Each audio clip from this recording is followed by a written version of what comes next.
Alright, आज का topic क्या है?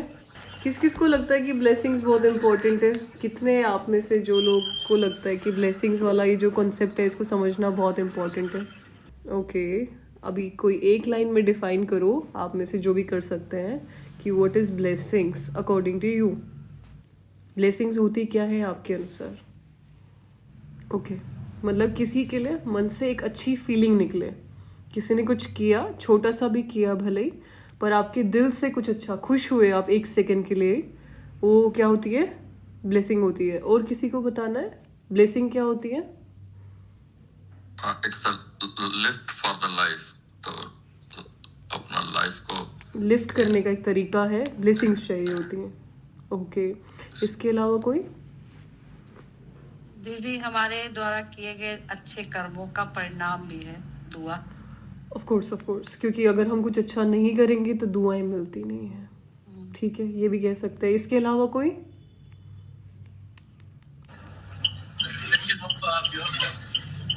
Sorry, reflection of your thoughts from exactly, इतना अच्छा, पहली बार संदीप दादा ने एक्यूरेट जवाब दिया है। Reflection of pure thoughts. ठीक है, जब आप कुछ प्योर थॉट्स क्रिएट करते हो, चाहे किसी के लिए भी किए हो, ऑटोमेटिकली उसका रिफ्लेक्शन आपको ब्लेसिंग्स के रूप में आता ही आता है। अभी चाहे आप उनसे मिले नहीं मिले, बात की नहीं की, बट जैसे ही आपने एक शुभ संकल्प क्रिएट किया किसी भी आत्मा के लिए या नॉर्मली ऐसे ही, तो this is a law of the universe कि उसका रिवर्ट हमें ब्लेसिंग्स आती ही आती हैं। और दिस इज़ हाउ मनसा सेवा वाला कॉन्सेप्ट काम करता है कि आप केवल प्योरिटी रेडिएट कर रहे होते हो, पीस रेडिएट कर रहे होते हो, बट उसका ऑटोमेटिकली आपको क्या आती है बदले में? ब्लेसिंग्स रिवर्ट में आती है। ठीक है, समझ रहे हो? एक पॉजिटिव वाइब है जो आपके अंदर वापस से आती है। इट इज़ लाइक कि आपने कुछ एक्शन किया थॉट्स के द्वारा कि you are a peaceful soul, आपने किसी को बोला या खुद को ही बोला, और उसका रिवर्ट जो आता है that is also a blessing, क्योंकि वो हमें एक तरह से खुशी देती है, दुआ देती है, ऐसा कुछ होता है। ठीक है, आज हम आपको समझाएंगे कि क्यों लाइफ में ये ब्लेसिंग्स का बहुत मेजर रोल है, कि make a collection of blessings of everyone that will definite your success everywhere. ठीक है, so this is very important कि आप जीवन में क्या कितनी दुआएं ले रहे हो। अगर आपको लाइफ में खुशी चाहिए ना एक परमानेंट, उसके लिए आपको दुआएं देने वाले बहुत सारे लोग होने चाहिए। अगर आपको चाहिए कि मेरे लाइफ में उमंग उत्साह रहे, एक खुशी रहे, एक नशा रहे, बहुत कुछ करना है लाइफ में, उसके लिए क्या चाहिए? बहुत सारे आत्माओं के दुआओं का स्टॉक चाहिए। केवल ये दुआएं ही है जिसके लिए हमें ना जीवन में काम करना होता है। आपका लाइफ का मेन टारगेट क्या होना चाहिए? केवल दुआएं कमाना, बाकी सब चीज़ें अपने आप मैनेज हो जाती है। ठीक है, समझ रहे सभी? तो ये दुआओं वाला जो चैप्टर है वो हम एक बार अच्छे से समझेंगे, एंड आई एम श्योर इसके बाद शायद आपके सोचने का तरीका अलग हो जाएगा एज कम्पेयर टू आज के जो आपके सोचने का तरीका है।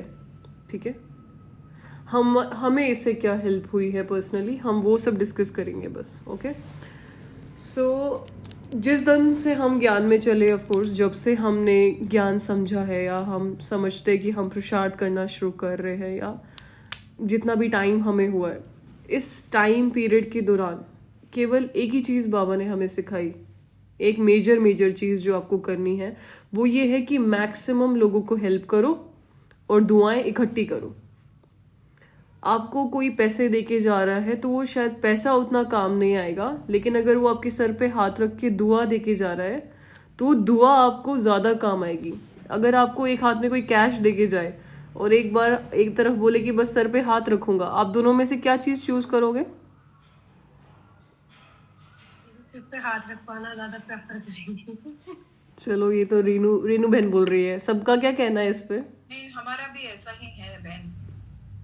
अभी तभी तो आप सब देव आत्माएं हो, संसार में ऐसा नहीं होता। संसार में बोलेंगे पैसे देके जाओ, आपकी दुआओं का क्या करेंगे हम? होता है ऐसा कि नहीं होता है? जर्नली ऐसा ही होता है, बट हमारे घर में या हमारे कल्चर में हमेशा से ये बड़ी चीज़ रही है कि बड़ों के पैर छूना, ताकि उनको अगर एक फिजिकल प्रोसीजर बना दिया गया है कि पैर छुओ तो सामने वाले को याद आ जाएगा कि ठीक है मुझे ब्लेस भी करना है, उनके वाइब्रेशंस हमारे अंदर आते हैं समहाउ। तो ये चीज़ें बहुत ज़रूरी होती हैं जो कि हमारे इंडियन कल्चर का हमेशा से हिस्सा रही हैं। तो कुछ तो रहा होगा इनके पीछे का कारण, है ना, कुछ तो साइंस होगा इन सब के पीछे का, तभी तो हमारे यहाँ पे दुआओं को बहुत ज़्यादा इंपॉर्टेंस दी जाती है। हम जब भी घर में बच्चा घर से बाहर जाता है तो हम सर पे हाथ रख के भेजते हैं कि अच्छे से सफल होके करके आना। कुछ भी हम उल्टा सीधा अभी अगर कोई नहीं करता है तो आज से करना शुरू कर सकते हैं। ये चीज़ करेंगे जब भी बच्चा कोई घर के बाहर जाए तो उसको ब्लेसिंग्स देके भेजना या सर पे हाथ रखना एक बार आराम से कि ठीक है। क्योंकि जितने हम मॉडर्न होते जा रहे हैं तो हम भी नहीं पूछते मम्मी पापा से, वरना पहले क्या होता था बता के जाते थे कि वो हम जा रहे हैं आ रहे हैं। हमारे आज भी ऐसा होता है कि मुझे बता के जाना है कि दीदी हम जा रहे हैं, और हम आ गए तो सबसे पहले आके शक्ल दिखाएंगे देखो हम आ गए, है ना। इससे क्या होता है जैसे ही आप जा रहे होते हो घर के बाहर तो आपको पेरेंट्स की ब्लेसिंग्स मिल जाती हैं, तो सफल रहता है कहीं ना कहीं वो कर्म। तो ये प्रैक्टिकल रीजंस होते हैं जो कि हम ना यूथ अभी भूल चुके हैं। यूथ को ज़्यादा प्रॉब्लम होती है। आपके टाइम पे तो होता ही होगा कि हमेशा बच्चों को अगर माँ बाप बाहर भेज रहे तो हाथ रख के भेजेंगे, या हम लोग भी पैर छू के जाएंगे बाहर जाएंगे तो, है ना, पैर छूना ये रीज़न होता था पहले। बाकी अभी हम ये सारी चीज़ें भूल चुके हैं। तो इनको रिकवर करने के लिए हमें समझ में आना चाहिए कि इसकी क्या इम्पोर्टेंस है, बिकॉज कहीं ना कहीं बाबा के इंडियन कल्चर को रीस्टेब्लिश करते हैं प्रैक्टिकली अगर देखा जाए तो, है ना। वो आके चाहे मुरली सुना रहे हैं, चाहे वो बहुत सारी चीज़ें सुना रहे हैं, या वो एक ऐसे लैंग्वेज में सुना रहे हैं जहाँ कई बार चीज़ें हमें समझ नहीं आती हैं क्योंकि उनका सोचने का तरीका बहुत हायर लेवल का है और हम धरती के ऊपर रह करके धरती के लेवल पे ही सोचते हैं, तो उनकी वो पॉइंट्स हमें समझ नहीं आती कई बार, बट वो बहुत डीप और साइंटिफिक होती है। और प्रैक्टिकली अगर कोई आपसे पूछे कि ब्रह्मा कुमारीज करती क्या है ना, तो उनको ये जवाब दिया करें कि we are reestablishing the Indian culture. तो ये एक बहुत प्रैक्टिकल जवाब है कि नहीं है। हम यही कर रहे हैं एट द एंड, जो हमारे भारत का कल्चर है हम उसे रीस्टेब्लिश कर रहे हैं। तो दुआओं का क्या रोल होता है, या मेरे पास दुआओं से रिलेटेड क्या एक्सपीरियंसेस हैं लाइफ में, तो वही हम आप सबको आज बताएंगे। ओके सो हम कॉलेज में पढ़ते थे, हम आपको प्रैक्टिकली बताते हैं। हमारा जनरली व्यवहार रहा है कि चलो ठीक है, किसी का ये काम कर दिया, किसी की बोतल पानी की ला दी, किसी को नोटबुक दे दी, या किसी ने पेन मांगा पेन दे दिया। होती तो सारी छोटी छोटी चीज़ें, अगर मम्मी पानी का गिलास मांग रहे तो उनको उठने से पहले उनको दे दिया। ये सब कितनी छोटी छोटी चीज़ें ना। दीदू को कुछ चाहिए तो उनके बोलने से पहले उनको ला दिया, या कुछ भी हमने छोटा मोटा किया। तो इससे क्या होता है, दुआएं कमाना कोई बहुत बड़ा मुश्किल काम नहीं है।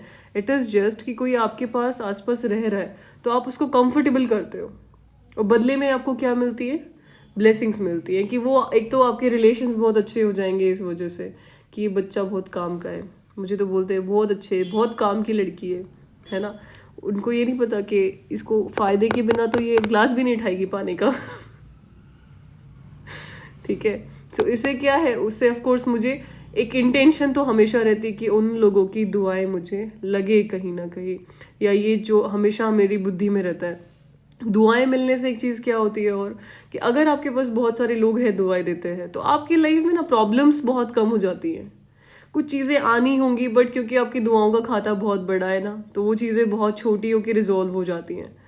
दुआओं का खाता बहुत ज़्यादा ज़रूरी होता है एज अ ब्राह्मण। सोचो, अगर मैं एक रूम में जाऊँ, उस रूम में 10 लोग बैठे हैं, 10 लोगों में से 5 लोगों से मेरी बनती है और 5 से मेरी नहीं बनती है। 5 लोग मेरे घुसते ही मुंह बनाएंगे तो वो क्या हो गया, उल्टी ब्लेसिंग्स मुझे आएंगी, और 5 लोग मुझे देख के खुश होंगे, उनकी सीधी आएंगी। पर दोनों तो बैलेंस हो गया ना, 5 ने तो नेगेटिव दी और 5 ने तो पॉजिटिव दी। ठीक है, ऐसा मेरा रवैया या ऐसा मेरा व्यवहार होना चाहिए। जो कोई भी देखे तो उसको देख के एक बार तो स्माइल आए फेस पे कि नहीं अच्छी आत्मा है। वो कब आएगी, जब आप अनकंडीशनली लोगों के लिए करना जानते हो।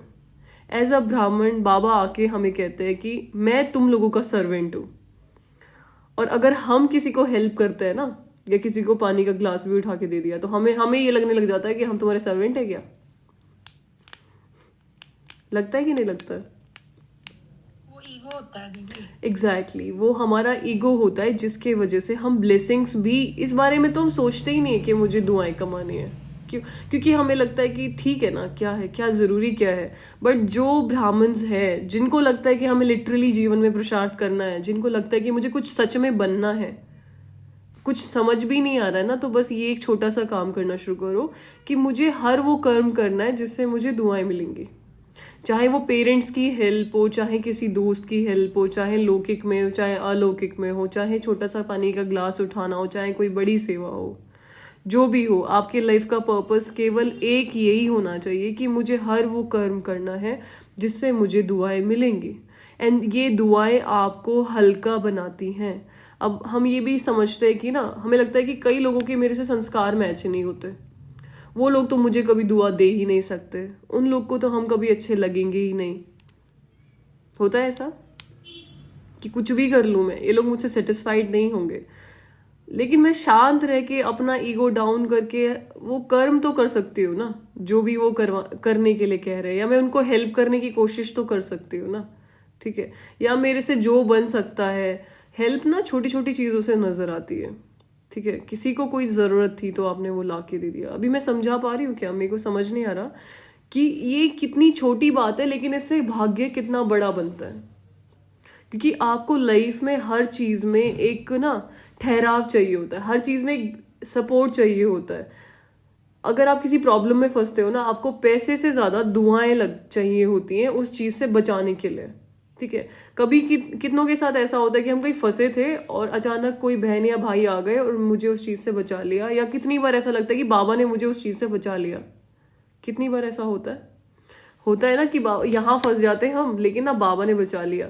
वो कैसे बचाया बाबा ने? अगर आपके पास खुद की दुआओं का खाता नहीं होगा ना, बाबा भी आपको नहीं बचा सकते। वो आपके ब्लेसिंग्स को ही यूज़ कर पाते हैं, आपके श्रेष्ठ कर्मों को यूज़ कर पाते हैं। और फिर ना हम इसको ना, पता है हम बाबा को भी कैसे यूज़ करते हैं? जैसे भक्ति मार्ग में भगवान को, कि अच्छा किया तो तूने किया, और थोड़ा सा कुछ गलत हो गया, तुमने ही किया है। हम ना सुपरस्टिशियस हो जाते हैं कई चीज़ों को लेकर के। बाबा के बचाने के पीछे का जो लॉजिक है वो ये है कि आपने बहुत सारी दुआओं का खाता इकट्ठा कर रखा था, जिसको बाबा ने यूज़ करके आपको हेल्प किया, ठीक है। अगर आप हर दूसरे व्यक्ति से गालियां खाते रहोगे, या हर कोई आपको पीछे से गालियां दे रहा है सोच सोच के, बस, ठीक है, ऐसे नहीं, वर्बली नहीं, सोच सोच के, तो आप कहीं पे भी जाओ, हर जगह आपको प्रॉब्लम होने वाली है लाइफ में। कुछ भी बनने की कोशिश करो, ऐसा लगेगा कि ना कुछ चीज़ें मेरे फेवर में होती ही नहीं है। मैं कुछ कर लूँ, हमेशा कुछ ना कुछ अटकता रहता है, मैं जीवन में सफल ही नहीं हो पाती, या कुछ ना कुछ मुझे प्रॉब्लम रहती ही है। ये उन लोगों के साथ रहता है जो लोग कम अच्छी दुआएं इकट्ठी करते हैं, और या फिर बहुत पहले से कुछ ऐसा करके आ रखे हैं जहाँ से बहुत सारी चीज़ें रिवर्ट में आ रही हैं, ठीक है। हम ना एक बार का आपको एक्सपीरियंस सुनाते हैं। तो हम कॉलेज में जा रहे थे तो ना हमें एक पास होता था, हम बस से कॉलेज जाते थे, गवर्नमेंट बस होती थी, उसी से हम कॉलेज में ट्रेवल करते थे। सो देन ना हम ना बस का पास लेके जाना भूल गए। लड़कियों को बस का पास मिलता है हरियाणा में, वो बस का पास हम लेके नहीं गए, भूल गए। तो बस में अचानक से फ्लाइंग कहते हैं हमारे यहाँ पे, तो कि वो फ्लाइंग आ गई चेक करने के लिए। बस में चढ़ गए, सभी की टिकट शो करें, तो जिनके पास टिकट होती तो उन्होंने तो दिखाई। मेरे पास आए कि अब मेरे पास बस पास है नहीं। मैंने बोला कि सर मेरे पास बस का पास नहीं है। तो मुझे वहाँ पे मतलब कंडक्टर भी थे, वहाँ के ड्राइवर अंकल भी थे, मैं उसी बस में जर्नली ट्रेवल करती थी, जितनी भी बसें थी सब जान गए थे कि ये ऐसे ऐसे एक लड़की है, चढ़ती है डहीना से, सहारनवास उतरती है। तो और उनसे मैं बातें भी अच्छे से करती थी, तो वो लोग मुझे पहचानते थे। उन्होंने भी बोला कि ये लड़की ना यहाँ लॉ कॉलेज में उतरेगी और हम जानते हैं इसको, ठीक है। तो टीटी वाले नहीं माने, वो बोले कि नहीं तू लॉ कॉलेज में पढ़ती है। अब मैं इतनी शक्ल को देख करके मैं लॉयर भी नहीं लगती, तो बोले कि ना तू अपनी लॉ की कोई बुक दिखा बैग में से। आई सेड कि अब मैंने बुक बैग खोला और चेक किया, गेस व्हाट, मेरे पास एक लॉ की बुक नहीं थी, सारी बाबा की बुक भरी हुई थी। एक सिंगल बुक नहीं थी उस दिन मेरे बैग में जो मैं कहूँ कि मेरे पास लॉ बुक्स हो, कुछ भी नहीं। बाबा की जीवन कहानी थी, दादी की बुक थी, और मेरे खुद के नोट्स बनाई हुई, वो भी ऐसी बुक थी जिसमें लॉ का मैंने कुछ नहीं लिखा हुआ था, केवल बाबा की मुरली के पॉइंट्स एंड ऑल। तो मैंने बैग चेक किया और उनकी तरफ देखा और बोला सर नहीं है मेरे पास। उन्होंने 3-4 बातें सुनाई, पूरे बस में मेरी बेइज्जती करी, पर ठीक है मुझे बस से उतारा नहीं। बोले ठीक है जा, इतनी सी है तेरे को क्या उतारेंगे हम। बट स्टिल ना आई वॉज थिंकिंग कि ना ये क्या हो गया मेरे साथ, इतना इंसल्ट हो गया एंड ऑल दैट। ठीक है वो इंसल्ट का तो खैर हम कभी लेते नहीं थे, बट वो मेरे पास बुक्स सारी बाबा की थी उस टाइम पे। रास्ते में चलते हुए वो इंसल्ट का दुख नहीं था, लेकिन इस बात की खुशी थी, देखा I am a good student, I am a student की जहाँ पे मैं पढ़ाई को इतना सीरियसली ले रही हूँ कि मेरे पास लॉ की एक भी बुक नहीं है। हालांकि ऐसा होना नहीं चाहिए, लॉ की बुक सारी लाइब्रेरी में रखी रहती थी कॉलेज में, तो मुझे लेके नहीं जानी पड़ती थी, इसलिए होती भी नहीं थी। बट कहीं ना कहीं मुझे एक तो वहाँ पे दुआओं ने ही बचाया, और बाबा भी मुझे कुछ समझाना ही चाह रहे थे, वरना वो लोग मुझे बीच सड़क पे रास्ते से उतार भी देते, और भी काफ़ी चीज़ें होती। मैं इसको नेगेटिवली भी ले सकती थी कि हो ऐसे बोल दिया सबने, कहीं ना कहीं उल्टा हो जाता, ठीक है। लेकिन आपको दुआएं हर जगह काम में आती हैं, आपको हर जगह कहीं ना कहीं प्रोटेक्ट करती हैं। बस हमारे सोचने का तरीका होता है कि हम उस चीज़ को लेते कैसे हैं। कई बार ऐसा होता है कि बहुत बड़ा कुछ होने वाला था, पर वो टल जाता है और आपको पता भी नहीं चलता, बिकॉज आप हमेशा लोगों से दुआएं कलेक्ट करते हो, ठीक है। हम लोग जीवन में पैसे कमाने पे बहुत ज़्यादा टेंशन देते हैं, बट एज अ ब्राह्मण आपको हमेशा याद रखना चाहिए कि आपके लिए जो पैसा है ना वो दुआएं हैं। वो कागज का बना हुआ पैसा पैसा नहीं होता है, दुआएं ही पैसा होती हैं। एंड अगर आपके पास दुआएं हैं, आपको चीज़ें धीरे धीरे धीरे अपने आप लाइफ में सॉर्ट होती चली जाती हैं। आपको ये भी लग सकता है कि ये बात तो इम्प्रैक्टिकल है कि पैसे के बिना चलता थोड़ी ना ऐसे, ठीक है। लेकिन वो पैसा भी सही जगह तब लग पाएगा जो आपने कमा रखा है, जब आपके पास दुआओं का खाता बड़ा होगा। वरना कई बार ऐसा होता है कि आपके पास पैसा बहुत होता है, पर आप फिर भी चीज़ें सेटल नहीं कर पा रहे होते हो, समझ नहीं आ रहा होता है कि कहाँ पे क्या इन्वेस्ट करे, कहाँ पे क्या लगाए, या समय पे केवल दुआएं। हॉस्पिटल में जब कोई एडमिट होता है तो उसको क्या बोलते हैं आप? दुआ ही काम की। हाँ, तो वो बोलते हैं दवा और दुआ। तो दवा का जब हो जाता है, डॉक्टर्स का जब हो जाता है, तो वो बोलते हैं कि अभी तो आपको केवल दुआएं बचा सकती हैं। लास्ट चीज़ बचाने के लिए केवल दुआएं होती हैं। अगर कोई सीरियस होता है तो होता है ना, तो सोचो उस चीज़ से हमें समझ में नहीं आ जाना चाहिए कि ये कितनी ज़्यादा इम्पोर्टेंट चीज़ है जीवन में, कि ये पैसे से भी ज़्यादा बड़ी है। हम ये नहीं कह रहे कि आप पैसे मत कमाओ, बहुत अच्छे से कमाओ, पर उस पैसे को कन्वर्ट करो, ऐसे कर्म करो उस पैसे को यूज़ करके कि आपको ब्लेसिंग्स में कन्वर्ट हो जाए वो सारा अमाउंट। क्योंकि आप जब यहाँ से जाएंगे तो जब ये शरीर छूटेगा तो वो कैश भी यहीं छूट जाएगा, वो जो पैसा है वो भी यहीं रह जाएगा। अगर आपने उस पैसे को सही जगह इन्वेस्ट करके उसको ब्लेसिंग्स में कन्वर्ट नहीं किया तो वो सारा कैश यहीं पे रह जाएगा। ओके, हमने एक क्लास भी ली थी, उसमें भी ये एग्जाम्पल दिया था कि एक नेबर थे मेरे, उन्होंने कोरोना में शरीर छोड़ दिया, और वो आत्मा एक ऐसे आत्मा थी जो घर में ना किसी को भी हेल्प करना नहीं जानती थी। नेबर थे, किसी को भी ना अपनी बहनों को कुछ देना है, ना अपने पेरेंट्स को कुछ देना है। पूरे फैमिली की हालत बहुत ऐसे कम अच्छी हो रखी थी, लेकिन फिर भी वो आत्मा बिल्कुल टिप टॉप पैंट वेंट पहन के अच्छे से बाहर चलती थी। कभी अपना कुछ भी अमाउंट दे करके घर में हेल्प नहीं करना, ना किसी को। अचानक कोरोना में शरीर छूट गया, उनके वो जो कपड़े थे वो सारे, अभी क्या करेंगे उन कपड़ों का? और वो जो उनका फ़ोन था जिसको वो हाथ नहीं लगाने देते थे, और वो जो उनका अकाउंट बैलेंस था जिसको वो सारी दुनिया से लड़के भी बचा के रखते थे, सब यहीं पे रह गया, कुछ भी उनके साथ नहीं गया। और उसके अलावा वो क्या गालियां भी साथ लेके गए कि कभी जीते जी हमारे लिए कुछ नहीं किया, उनके पेरेंट्स से नहीं ली होंगी। तो आई वाज थिंकिंग कि मतलब हाँ, एक अच्छी लाइफस्टाइल होना बहुत ज़रूरी होता है। आई एम नॉट सेइंग कि मैं कुछ भी कपड़े पहन के बैठूँ, अच्छे से अच्छे कपड़े पहनो, लेकिन फिर भी अगर हम दूसरों के लिए कर सकते हैं तो हमें मैक्सिमम करना चाहिए। उसी से ही आपको खुशी मिलती है, ये चीज़ हमने सीखी है।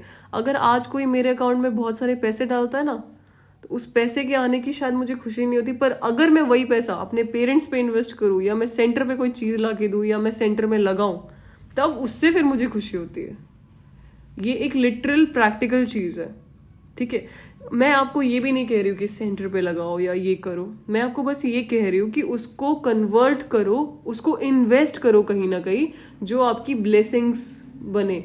आप अगर कोई जॉब करते हो, आप कोई काम करते हो जहाँ से आपको बहुत अर्निंग होती है, आप उसको ऐसी जगह पे इन्वेस्ट करो जहाँ पे 10 लोगों को और आप काम दे सको, और 10 लोग आपको दुआएं दे कि ये मुझे जॉब प्रोवाइड करता है, but don't be a very harsh boss कि भाई आप पैसे भी दे रहे हो पर फिर उससे गालियां भी साथ में ले रहे हो, ठीक है।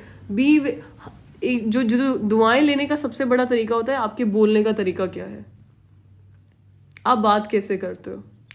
बात करने के लिए ऐसे नहीं कि बहुत सारे लोग तो ऐसे भी होते हैं जो अंदर कुछ सोच रहे होते हैं और बाहर कुछ सोच रहे होते हैं, ठीक है। बाहर से बहुत मीठा मीठा बोल सकते हैं पर अंदर कुछ और चल रहा होता है। गेस्ट आ गए घर में, क्यों आ गए, और ऊपर से बोल रहे होंगे वाओ आप लोग आ गए तो उससे भी आपको दुआएं नहीं मिलती हैं। दोनों बाबा कहते हैं अंदर बाहर सेम होना चाहिए। द वे यू बिहेव, इससे बहुत ज़्यादा फर्क पड़ता है कि आपको लोग दुआएं देंगे कि नहीं देंगे।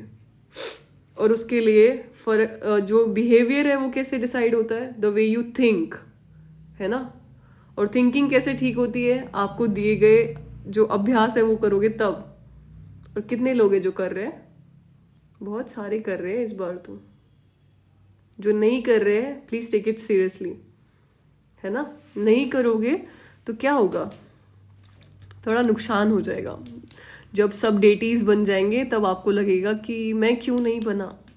सबका व्यवहार थोड़ा डिवाइन। अच्छा, जो लोग समझते हैं कि हम सतयुग में जाके डेटीज बनेंगे, प्लीज रेज योर हैंड। जो लोग को लगता है कि हम यही बनेंगे वो अपना हाथ उठाओ। बहुत कम लोग हैं, लगता नहीं है। अच्छा, डेटी बनने के लिए क्या करना पड़ता है प्रैक्टिकली? जैसे बाबा हर मुरली में बोलते हैं ना, जो परसों वाली मुरली थी उसमें बाबा ने 4-5 बार एक ही बात बोली थी कि दैवी गुण धारण करो, दैवी गुण धारण करो, है ना। तो मुझे लगता है कि इसमें सब कुछ आ जाता है। जब हम अपना आचरण सुधारने लगते हैं ना तो इसमें बहुत चीजें आ जाती हैं, है ना। तो अपने पे वर्क करना है। एग्जैक्टली तो जैसे आज मुरली में भी आया कि पर चिंतन नहीं करना, पर दर्शन नहीं करना, है ना, और पर मत पे भी नहीं चलना, हमें तो पर उपकारी बनना है। तो वो कैसे होगा, जब अपने पे वर्क करेंगे तभी होगा सब कुछ। एग्जैक्टली प्रीति बहन। और ये जो अपने पे काम करना है, अपने पे काम ना, जैसे हम कहते हैं ना कि हम देवताएं बनेंगे, जाकर के बनेंगे, वहां केवल आपकी ड्रेस नहीं मिलेगी, बाकी जो देवताई गुण है, वो जो देवत्व है वो इधर ही नजर आएगा। और सबसे पहले आपका जो गुणों का जो दान बाबा कहते हैं, कैसे, एक तो वाइब्रेशनल रूप में निकलता ही है ऑफ कोर्स, लेकिन उस वाइब्रेशनल लेवल के बाद आपके बोलने का तरीका उस चीज को सपोर्ट करता है।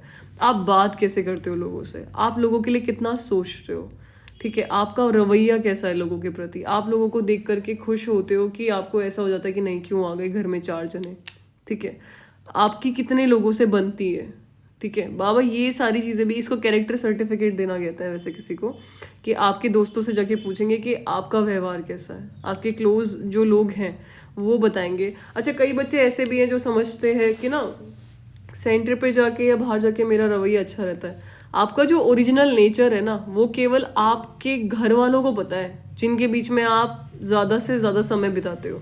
तो वो अगर आपसे सेटिस्फाइड नहीं है ना तो सोचो कि फिर मेरे व्यवहार में ही कुछ गड़बड़ है। और गड़बड़ कभी किसी और में होती ही नहीं है, हमेशा मेरे में ही होती है। ये चीज़ भी हमेशा ध्यान रखना। ये नहीं होता कि सामने वाला उल्टा सीधा बोल रहा है, they are not Brahmins, of course वो तो बोलेंगे ही, राइट। उनको थोड़ा ना बादशाही चाहिए, उनको थोड़ा ना गुण सुधारने। प्रॉब्लम्स जब तक मेरे पास नहीं आएंगी, जब तक मेरे पास टेस्ट नहीं आ रहे, मेरा रवैया वैसे भी नहीं सुधर सकता। Alright, the way you behave कैसे डिसाइड होता है, द वे यू थिंक, और वो कैसे डिसाइड होता है, व्हाट यू आर प्रैक्टिसिंग, है ना। तो मेरी आवाज आ रही है? हाँ गार्गी बताइए। अभी आ रही है? मेरी फैमिली जो है वो ज्ञान में नहीं चलती है, तो उन लोगों को जैसे मैंने जो भी कुछ करूँ वो गलत ही लगता है, बट बाहर के सभी लोगों को मैं बहुत अच्छी लगती हूँ। तो व्हाट डज दिस मीन? मेरी फैमिली भी ज्ञान में नहीं चलती, मैं जो भी करूँ उनको गलत लगता है, पर बाहर के सभी लोगों को मैं बहुत अच्छी लगती हूँ। मतलब मिलना चाहिए, यानी कि उनको तो कभी कुछ किया ही नहीं जा सकता ना। नहीं, ऐसा नहीं है, मैं उनको हमेशा बहुत रिस्पेक्ट करती हूँ। जो उनके लिए बन पड़ता है मैं उनके लिए करके देती हूँ, जो मेरे पेरेंट्स के लिए बनता है, जो मेरी ड्यूटीज़ है मैं उनको परफॉर्म करती हूँ। जो उनके लिए सही है मैं वो करती हूँ। जहाँ मुझे अपनी बात रखनी होती है मैं वहाँ पे अपनी बात रखती हूँ कि नहीं पापा चीज़ें ऐसे नहीं ऐसे होती है। जहाँ मुझे अपनी मदर को समझाना होता है वहाँ में, लेकिन मैं अपने पर्सपेक्टिव चेंज नहीं करती उनके लिए, ना मैं उन्हें हर्ट भी नहीं करती। कुछ ऐसा नहीं बोलती कि मैं वो हर्ट हो जाए। वो कुछ बोलते हैं सुनाते हैं तो मैं सुन लेती हूँ, लेकिन अगर वो कुछ अगर मुझे कहीं अपनी बात रखनी है, अगर वो बाबा को लेके कुछ बोल रहे हैं तो मैं बोलती हूँ वो मेरा अपना, लेकिन एक बात समझाने का तरीका होता है ना किसी को भी। आप प्यार से, अगर मैं खुद ऑफेंड हूँ उनकी बात सुन के तो फिर तो मैंने, अब वो है और मैं हूँ फिर, ठीक है, वो मेरा पहले का व्यवहार होता था, बट अभी ऐसा नहीं होता है। अभी मुझे बात रखने का तरीका है, मुझे पता है कि शांति से ही मुझे समझाना है, और वो एक ठहराव आपके लाइफ में आ जाता है, पर वो तब आता है जब आप ये ज्ञान के प्रैक्टिसेस करते हो, स्वमानों को अभ्यास करते हो, आप में स्ट्रेंथ आती है, फिर आपका बात करने का तरीका, समझाने का तरीका बदल जाता है सेम चीज़ को। ओके, तो ये आप चीज़ें ट्राई करो। दीदी इसमें और एक ऐड करना चाहती हूँ, जो आपने पहला क्वेश्चन पूछा था ना बेटे का, तो मतलब हम सब कर रहे हैं मतलब, लेकिन उसमें भी और एक बात भी बहुत जरूरी है कि जैसे हमको साक्षी होना भी बहुत इम्पोर्टेंट है, और खुद के मन को भी भीतर में देखना, जो ड्रामा चल रहा है उसको एक्सेप्ट करना। तो जब हम ये सब चीजें करेंगे ना तो फिर हमारी वो सतो प्रधानता भी यहीं पे बढ़ेगी। ऑफ कोर्स विद्या बहन, ये सारी चीजें तो देखो सारी ही चीजें आती हैं, वो तो डेटिज्म ऐसे तो देवता नहीं बन जाएंगे, ऑफ कोर्स सारी चीजें उसमें आती हैं, बट एक इनिशियल स्टेज हम आपको समझाने की कोशिश कर रहे थे कि इनिशियल स्टेज पे आपको सबसे पहले तो अपना रवैया सुधारने की कोशिश करो कि मैं बात कैसे करती हूँ लोगों से। पता है कई बार हमें पता भी नहीं होता है कि मेरे बातों में अहंकार है, और धीरे धीरे ऑब्जर्व करके आता है कि मेरे इस टोन में यहाँ पे अहंकार था, तो वो मुझे बाद में समझ में आता है। ठीक है, ये बस एक इनिशियल स्टेज है, बाकी साक्षी भाव होना और ये सारी चीज़ें होना, कर्मातीत होना, शरीरी होना, वतन में जाने की प्रैक्टिस, ये सब चीज़ें तो आती ही हैं। लास्ट में तो आप देवता तभी बनेंगे जब ये सब चीज़ें कर ली है आपने, तो ये चीज़ होती है। ठीक है, सबका अपना अलग अलग होता है चीज़ों को लेकर के, अपना अलग, लेकिन ना शुरुआत ना माते, मैं आपको बता रही हूँ ना, हमने आप सबको बताया हुआ है, आई वॉज अ वेरी खतरनाक काइंड ऑफ पर्सन। आप मेरा व्यवहार देख के मुझे ऐसे 2 मिनट टॉलरेट नहीं हो, ऐसा बच्ची थी मैं।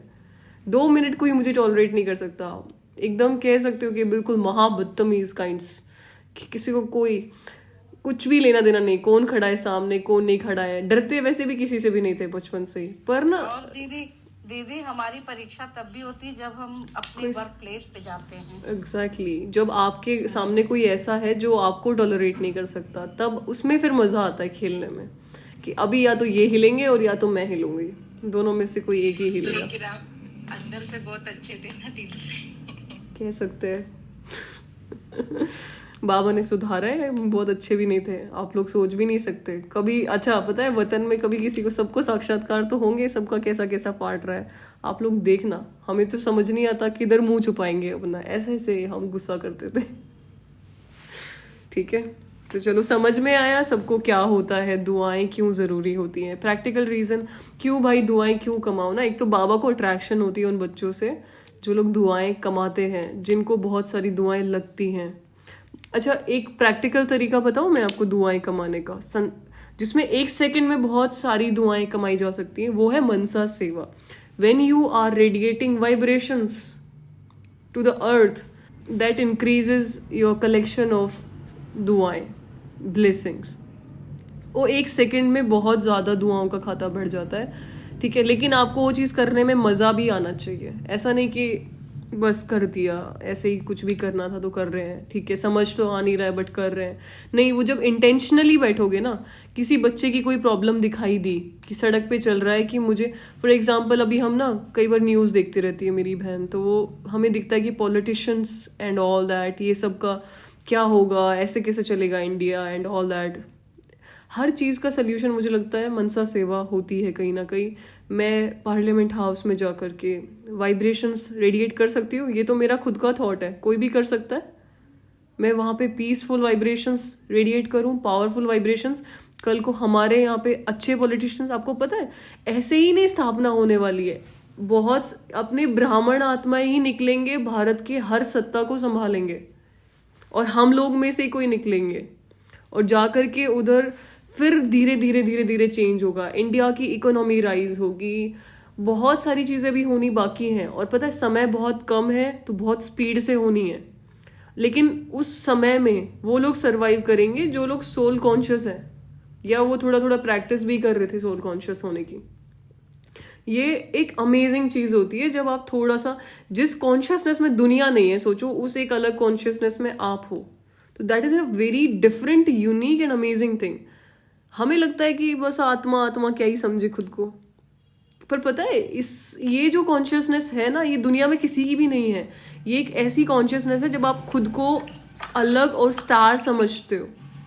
नहीं दीदी, दीदी बहुत हेल्प मिल रही है जब से आपने ये अभ्यास का कहा है। योग लगाने में थोड़ी देर में ही इतनी, मतलब एक होता ना जिसको कहते हैं कि बड़ी अच्छी स्थिति बन जाती है। योग करने में मजा आता है मुझे, आप लोगों की क्लास करने के बाद योग करने में बहुत मजा आता है। पहले शायद आता, ऑफ कोर्स हमेशा से हमें मजा ही आता है, पर ना हमें हमेशा एक प्रॉब्लम रहती थी, बैठ के हम योग नहीं कर पाते थे। मैक्सिमम टाइम हमने चलते फिरते काम किया है खुद पे, या हम, एक तो आपको पता है हम कितने चंचल हैं चीज़ों को लेकर के, हलचल बहुत रहती है हमें ना, बस ये कर ले वो कर ले, ऐसा कर ले वैसा कर ले। अभी हमारे अंदर थोड़ी थोड़ी धैर्यता आ रही है, हम खुद भी सीख रहे हैं, ठीक है। हम थोड़ा बैठ के भी योग कर पाते हैं, एक एक दो दो घंटा अभी हम बैठ पाते हैं, वरना मेरे लिए आधे घंटा 15 मिनट बैठना भी मुश्किल होता था। अमृत वेला भी हम चलते फिरते ही करते थे, बट अभी क्योंकि आप लोग की भी बहुत सारी दुआएं लगती है कहीं ना कहीं, तो उस चीज़ों की वजह से मुझे हेल्प हो रही है। बाबा ये भी सोच रहे होंगे पूरी दुनिया को ज्ञान सुना देता हूँ इसके थ्रू, और ये खुद नहीं सोल कॉन्शियस हुई तो क्या ही होगा।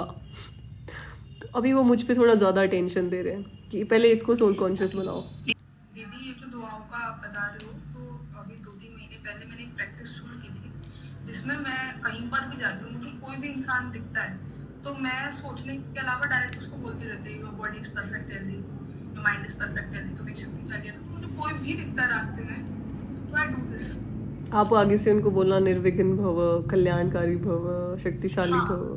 इनफैक्ट अगर कोई मुझे गाय भी दिखी और वो मान लो चल नहीं पा रही या शी इज इन बुरी हालत में, तो भी मैं ये कहती हूँ प्रकृति माता भी बहुत शक्तिशाली बन चुकी है। कहीं कचरा होता है तो मैं ये दुआ क्रिएट करती हूँ कि ये एकदम स्वच्छ कॉलोनी है हमारी कॉलोनी, और वो अंदर भी दिखा मुझे। Gargi and me are sisters. I felt that. है ना, हमारे बहुत सारे थॉट प्रोसेस मैच होते हैं। चलो ठीक है, अभी सबको दुआओं वाला कॉन्सेप्ट समझ में आया। दुआएं देखो, कमाने का सबसे बढ़िया तरीका होता है वाइब्रेशंस देना, ठीक है, और दुआएं लेने का तरीका, और क्या, दुआएं देनी भी चाहिए। जैसा कि गार्गी कह रही हैं, अगर कहीं कोई प्रॉब्लम नजर आती है तुरंत उसको ऐसे मत बोलो बाबा इनको हेल्प करे, सीधा उनको बोलो कल्याण हो, निर्विघ्न भव, शक्तिशाली भव। जैसे अगर मार्केट से कुछ आंटियां जा रही हैं तो वो ना वेट उठाती हैं, वजन उठा रखी होती है सब्जियों का, तो मुझे लगता है मैं इनको हेल्प करूं, पर आप हर किसी को हर जगह हेल्प भी नहीं कर सकते हो, तो फिर उनको ये बोल दो कि शक्तिशाली भव, शिव शक्ति भव, ठीक है। और जहाँ पे जो लगता है उससे रिलेटेड एक वरदान उन्हें ज़रूर दो। एक चीज़ और क्या कर सकते हो, जैसे अभी गार्गी ने कहा कि ना कहीं कोई कचरा है एंड ऑल दैट, पता है उस चीज़ को रिजॉल्व करने के लिए, क्योंकि आप लोग कहीं ना कहीं अथॉरिटी बनोगे आगे चल के, उस चीज़ में आदत डालो। वो जो कचरा हटाने की जिस ड्यूटी है जिसकी, उस आत्मा को इमर्ज करो और उनको ऑर्डर करो कि remove all this and clean this portion. अपने संकल्पों से केवल उस आत्मा को एक संकल्प भेजो। ये भी एक बहुत बड़ा आगे चल के तरीका बनेगा काम करने का, मधुबन में भी, सेंटर्स पे भी और संसार में भी। आप लोग अपने थॉट्स भेजोगे बस उस पर्टिकुलर आत्मा को जिसकी वो ड्यूटी है, और वो आत्मा अपने आप कर्म करने के लिए आ जाएगी, ठीक है। सेंटर्स पे भी आप लोग ये ट्राई करके देख सकते हो। अभी बातें थोड़ी ऐसी लगेंगी कि बस ऐसे ही है, लेकिन बाद में चल के आपको समझ आएगा कि ये प्रैक्टिस मुझे लिटरली काम में आई। हाँ जी लक्ष्मी बहन बताइए। दीदी एक मिनट विद्या बहन। हाँ जी लक्ष्मी बहन बताइए। दीदी अभी 2 या 3 दिन पहले हम कहीं जा रहे थे मेट्रो से, तो मेट्रो से जब आ रहे थे तो बीच रास्ते में एक भिखारी बैठा हुआ था। उसने हमसे पैसे मांगे तो मैंने पैसे देने से उसे मना कर दिया और हाथ जोड़ के हम आगे निकल गए। तो वो हमसे बोलता है जा तेरे हाथ में कॉर्ड हो जाएगा। क्या हो जाएगा? उस समय 2 दिन 2 कॉर्ड होते ना, जो बीमारी होती है हाथों में, ओके, इन्फेक्शन वो हो जाएगा। तो हम उस समय सुने 2 मिनट वाइट स्पॉट को कहते हैं। फिर क्या हुआ? 2 मिनट हमारे चल आई, फिर हम के रुक के फिर आप आगे बढ़ गए। फिर हमने कहा बाबा इसका कल्याण करें, इसको सद्बुद्धि मिले, हम बाबा को बच्चे समझ के उसके आगे बढ़ते चले गए। बस अभी तो नहीं सिर्फ होगा वही, कुछ। और से कुछ नहीं। That's really nice. हाँ, मेरे जैसा होता तो कुछ और बता गया। नहीं माते, पता है कोई ना खुद दुखी होते हैं ना, वो आत्मा एक जो किसी को, अगर हम किसी को बद्दुआ दे रहे हैं ना तो हम खुद दुखी हैं, इसीलिए हम वही एनर्जी दूसरों को भेज सकते हैं, है ना। अगर आप उसके बदले बाबा की बहुत दुखी आत्मा है, तो इसका कल्याण हो, बस वो दुआ देके इसको आगे बढ़ गई। आपने वो शिव शक्तियों वाला काम कर दिया। मंदिर में देवियां नहीं करती हैं, जो भी उनको बोलो वो तो ऐसे ही बोलेंगे, है ना। इसीलिए माताओं का जास्ती गायन है। तो सभी एक बार तालियां बजा दो माता के लिए, ठीक है। That's really amazing. तो सभी आप लोग कुछ ना कुछ ऐसे प्रैक्टिसेस करते रहो। समझ आ गया? बाकी तो आई थिंक मैंने क्लियर किया है। और कोई क्वेश्चन है कि कैसे ले, क्या करें, तो उससे रिलेटेड आप लोग पूछ सकते हैं। दीदी जी, can I say something? Yes, you can say anything. हाँ, एक बार ना हमारे यहाँ भी सेंटर से मतलब मधुबन से एक भाई आए थे, उन्होंने भी दादी जानकी का एक ऐसा ही किस्सा सुनाया था, संकल्पों से काम कराने का। ओके। उन्होंने कहा दादी जानकी जब एक बार लंदन में थी तो लंदन के ही किसी एक सेंटर पे काफी तोड़फोड़ की गई थी और मतलब चेयर्स फर्नीचर को तोड़ा गया था। लेकिन जब दादी को पता चला था तो दादी ने दूसरे सेंटर पर बैठे बैठे ही मतलब वहां के सब कुछ सिर्फ संकल्पों से ही उसको ठीक कर दिया, मतलब पूरे सेंटर को रीअरेंज किया। तो मतलब हमारे यहाँ पर दिखाया नहीं जाता ये सब, लेकिन दादियां सच में ही मतलब उनके अंदर बहुत पावर्स थी। तो भाई ने बताया, लेकिन ऐसा हम लोग बताते नहीं है किसी को, लेकिन दादियों के अंदर ये पावर थी कि संकल्पों से ही मतलब उन्होंने सब कुछ पहले जैसा ठीक कर दिया। तो वाकई संकल्पों में बहुत पावर है। मैंने पहली बार एक्सपीरियंस सुना है ऐसा, बट आई थिंक ऐसा हुआ होगा। हाँ, जो भी होगा हाँ, हम मधुबन शुरुआत से ऐसे कर भाई सकते हैं, प्रैक्टिस करने से थोड़ी थोड़ी चीजों पे शुरू करें पहले, तो फिर धीरे धीरे आगे चल के और अच्छे से समझ आएगा। विद्या बहन, आप कुछ कह रहे थे? हाँ दीदी, यही कि जैसे ये तो कभी कैसे सुना नहीं था, लेकिन ये भी मैं खुद से ही करती थी। तो जैसे रास्ते में अगर बहुत सारे हमारे घर के बाजू में बहुत रास्ता खराब हो गया बारिश की वजह से, तो ये सोच के करती थी कि जो कराने वाला ठेकेदार है या फिर इंजीनियर, उनको संकल्प देके कि ये सब रास्ता भी जल्दी से जल्दी अच्छा कराओ करके। ऐसे बीच में संकल्प करते हैं। पता है कहीं ना आप सबको ना कुछ नॉलेज है, बस हम सब थोड़ा ना क्या है, किसी के पास इतनी है, किसी के पास किसी चीज को लेके इतनी है, किसी को इतनी है। अलग अलग फील्ड्स में सबको थोड़ी थोड़ी एक्सपीरियंसेस हैं। अगर हम कलेक्ट करके सब लोग थोड़ा ढंग से काम कर लेना तो वील बिकम परफेक्ट। तो जो लोग कह रहे कि संपूर्ण नहीं हो रहे, आत्माभिमानी नहीं हो रहे, हम लोग मिलके काम करेंगे तो हो जाएंगे, क्योंकि सबके पास कुछ ना कुछ एक्सपीरियंस जरूर है हर चीज को लेकर के। मुझे नहीं पता था कि ये चीज आप लोग कभी सोचते होंगे। मुझे लगा था केवल मैं ही हीरो हूँ एक। अभी समझ में आया, नहीं ऐसा नहीं है, बहुत लोग ऐसा सोच रहे हैं, क्योंकि ये चीज बाबा कई बार मुरलियों में बताते हैं, ठीक है, कि ऐसे संकल्पों द्वारा सेवा करो। हम मधुबन जाते हैं ना, तब हम ट्राई करते हैं कि अगर हमें लग रहा है कि ये चीज ऐसे नहीं वैसे होनी चाहिए, तो केवल हम एक थॉट भेजते हैं कि ये चीज ऐसे कराओ प्लीज। वो फिर हमें लगता है कि okay now I am the care taker, because I am going to be the responsible person ना, तो I should behave like that only. तो ये चीज होती है। अगर मैं खुद ठीक कर सकती हूँ तो मैं खुद ठीक करती हूँ वो चीजें जाके, बट इन केस अगर मेरे हाथ में नहीं है तो फिर मैं वो थॉट भेजती हूँ वो पर्टिकुलर जिम्मेदार आत्मा को कि वो करे। तो ये चीजें हमें धीरे धीरे समझ में आएंगी। आप लोग ये चीजों को कैसे भी यूज करो, हमेशा ये समझो कि बाबा का घर आपका घर है, हर चीज की जिम्मेदारी आप उठा के रखो। थॉट्स भेजने में तो कुछ नहीं जा रहा है, इट्स वेरी इजी। एक थॉट भेजने में किसका क्या जा रहा है कि ये चेयर साफ नहीं है, तो उस पर्टिकुलर आत्मा को थॉट भेजो कि ये चेयर साफ करवाओ, ठीक है। वो अपने आप सेवा जैसे भी होगी वो वैसे होगी, अपने आप होगी। लेकिन आप तो भेज सकते हो ना कि ये चीजें यहाँ पे ऐसे मिसमैनेज्ड हैं, तो इनको ऐसे मैनेज कराओ। सभी लोग अथॉरिटी बन के काम करो, ठीक है। इससे क्या होगा, दुआओं का खाता भी बहुत बढ़ेगा और बाबा को जिम्मेदार बच्चे भी मिल जाएंगे कि ये लोग हैं फ्यूचर ऑफ यज्ञ। ऑलराइट दीदी, पता है अभी तक तो दुआओं की बात थी, मैं आपको एक एक्सपीरियंस बताती हूँ जिसमें दुआ कितनी जल्दी सिद्ध होती है। अभी जब भी मेरे को एक दिन गणेश चतुर्थी का दिन था, तो उस दिन गणेश विसर्जन हो रहा था, तो उस दिन शहर में बहुत अच्छा ट्रैफिक रहता है। मुझे आते समय 8 बज गए थे और पूरी लाइट बंद कर दी थी किसी वजह से, क्योंकि बड़ी बड़ी मूर्ति जा रही थी, तो पूरी सब जगह की लाइट बंद कर दी और ट्रैफिक था। मैंने अपनी गाड़ी पे बैठे बैठे बोला मैंने कि ट्रैफिक क्लियर हो गया पूरा का पूरा, और विद इन 5 to 10 सेकेंड्स मैं पूरे ट्रैफिक में से केवल मैं तो निकल पाई एटलीस्ट। इसमें मीम बन सकता है, शक्ति इज यूजिंग देयर शक्ति। और अब जब भी मैं ट्रैफिक में रहती हूँ, मुझे दूर से दिख जाता है कि आगे रास्ता ब्लॉक, मैं ये बहुत क्लियर करके चलती हूँ कि रास्ता तो एकदम क्लियर है, सभी लोग निकल रहे हैं यहाँ पे। ट्रैफिक मतलब 5-10 सेकंड लगते हैं केवल खुलने में, और वहाँ पे लोग खड़े खड़े बेचारे ऐसे खड़े रहते हैं।